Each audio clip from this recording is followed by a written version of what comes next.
In the world of global agriculture, there's a silent pandemic raging, and it's a big one. It's caused by a really devastating virus that targets one of our most important food sources. And for decades, we thought we had the cure.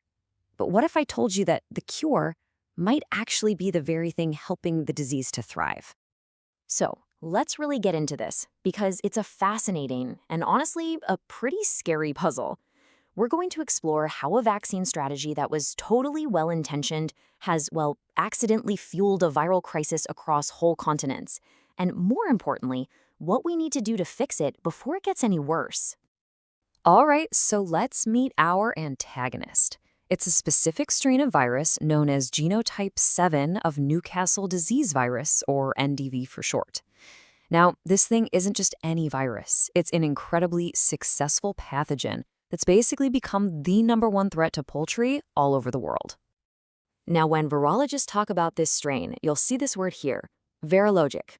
All that really means is that this is the baddest of the bad. We're talking the most virulent, most aggressive form of the virus. It doesn't just cause a mild sickness, it triggers a fatal systemic infection that just completely overwhelms the bird's entire body. And yeah, this slide shows you just how brutal it is. We're not kidding around here. We're talking about internal bleeding, severe difficulty breathing, and for egg-laying flocks, production just grinds to a halt overnight. But the real kicker? That last point, severe lymphoid depletion. This is the virus just systematically dismantling the bird's immune system, leading to a total collapse and, yeah, in most cases, death. And look, this is not some small, localized problem. Just check out the map of its influence. Genotype VI has carved out this massive territory.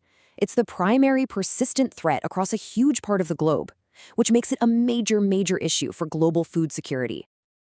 Okay, so you're probably thinking, simple, right? Just vaccinate the birds. And yeah, we do. But here's the twist in our story. The problem we're up against is a fatal flaw in the vaccine itself, a concept that scientists call antigenic mismatch. The best way to think about it is like this. The modern virus is a really complex lock. Now, the old vaccines we've been using for years are made from an older, genetically different version of the virus. So that old vaccine, it's like having the wrong key. It fits in the lock, you can jiggle it around, and it does just enough to stop the bird from actually dying. Which sounds good, right? But it can't fully turn the lock to stop the virus. So the virus can still replicate inside that vaccinated bird and then spread or shed out into the environment. And look, the science on this is just crystal clear. This quote really nails it. The old vaccines are demonstrably inadequate. What this means is we're creating entire flocks of birds that look perfectly healthy, but they're actually silent carriers, just shedding this super virulent virus everywhere and keeping the whole cycle of infection going. And the fallout from all this silent spread, it is staggering. I mean, just look at this number. In a single country, just Bangladesh, the economic hit from lost production and dead birds runs into the hundreds of millions of dollars. This isn't just a biological curiosity. It's an economic disaster, and it's being fueled by a mismatched solution. Okay, but here's where the story takes an even more alarming turn, because it gets worse. The constant pressure from this imperfect vaccine has done more than just keep the virus around. It's actually created the perfect conditions for the virus to evolve, turning entire regions into, basically, high-speed virus factories.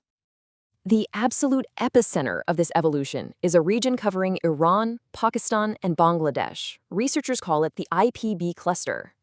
The key phrase to focus on here is active genotype replacement. What this means is newer, stronger, and, yeah, probably more dangerous versions of the virus are popping up and completely taking over from the old ones. This table right here lays it out perfectly. See, in the Middle East and North Africa, things are relatively stable, one dominant strain. But then you look at South Asia, it is a total hotbed. It's a dynamic, churning mess where new strains are constantly battling for dominance. This is literally evolution happening in fast forward. And if you want concrete proof, here it is. In Pakistan, a new substrain called VII has shown up and totally pushed out the virus that was common just a few years ago. Scientists are so freaked out by this rapid takeover that they're warning it could be the spark for what they call a fifth panzootic. That's a huge, widespread animal pandemic of Newcastle disease. So, what do? How do you fight a virus that's constantly outsmarting you? Well, you fight fire with fire. We need a totally new game plan, a solution that actually matches the threat we're facing right now. And here it is. This is the big aha moment of the whole story. Scientists have developed new vaccines based on the modern genotype V7 virus itself. And just look at the difference. See, the old vaccine, it did a terrible job of stopping the virus from spreading. But the new matched vaccine, it's excellent at it. So here's the key takeaway. It doesn't just save the bird, it stops the bird from spreading the virus. It actually breaks the chain of transmission. And that right there represents a massive shift in strategy. We're moving away from just trying to keep individual birds from dying. The new goal is to get to real, actual herd immunity for the entire population by just stopping the virus from circulating at all. I mean, these new vaccines win, plain and simple, because they're just a way better tool for the job. They trigger a much more precise and powerful immune response. And even better, new tech, like these RHVT vectors, makes them more durable and way easier to use. This helps get around big logistical problems, like needing to keep them perfectly cold all the time, which is a huge deal out in the field. All right, so we have the science, we have the tools.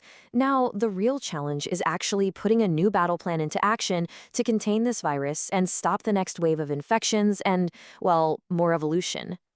So the path forward is actually pretty clear, and it really comes down to three key things. First, authorities have to mandate a switch to these new genotype-matched vaccines. Second, we've got to ramp up molecular surveillance, basically tracking the virus's evolution in real time, especially in those hotspots. And third, you can't just vaccinate. You have to pair it with strict biosecurity on farms to stop the virus from getting reintroduced from places like wild birds. So this whole story, this case of the mismatched cure, it gives us a battle plan for this one specific virus. But it kind of leaves you with a much bigger and honestly more sobering question, doesn't it? In a world where agriculture is so interconnected and ecosystems are always changing, how many other silent pandemics just like this one are out there, just waiting for us to finally find the right key for the right lock?